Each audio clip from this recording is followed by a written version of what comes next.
أهلا بيكم في الموسم الثاني من برنامج بيزنس في كلمتين اللي بنجاوب فيه على أهم أسئلة بتشغل أي صاحب بيزنس في مصر. وإحنا لسه بنتكلم في موضوع التكنولوجيا والتحول الرقمي.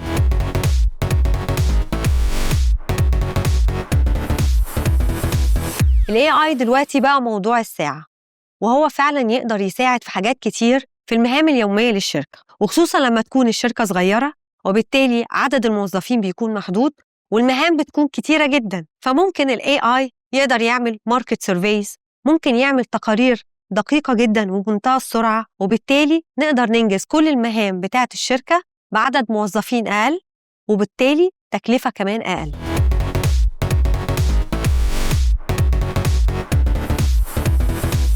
ال AI models كتيرة جدا، وكل نوع بيزنس بيبقى ليه المودلز بتاعته، والشركة هنا بيبقى قدامها حاجة من الاتنين: يا إما إن هي اللي تبني المودلز بتاعتها الخاص بالبيزنس بتاعها، وده بيتطلب إن هي اللي يكون عندها النو هاو والموظفين المختصين اللي يقدروا يبنوا النوع ده من المودلز، أو تستخدم ثيرد بارتي أو شركة تانية هي اللي تبني لها المودلز دي وهي تستخدم المودلز دي.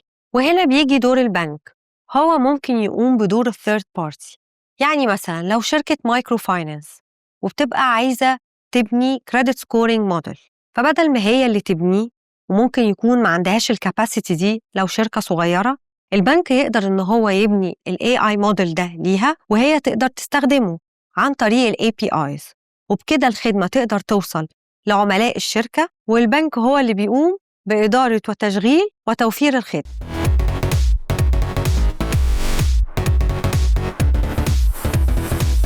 ال AI ما بقاش رفاهية، كل الشركات لازم تستخدمه علشان تزود ربحيتها، تكبر بسرعة، ويزيد رضا العملاء ليها. ومع دعم البنوك للخدمات الرقمية المالية، الموضوع هيكون أسهل وأسرع.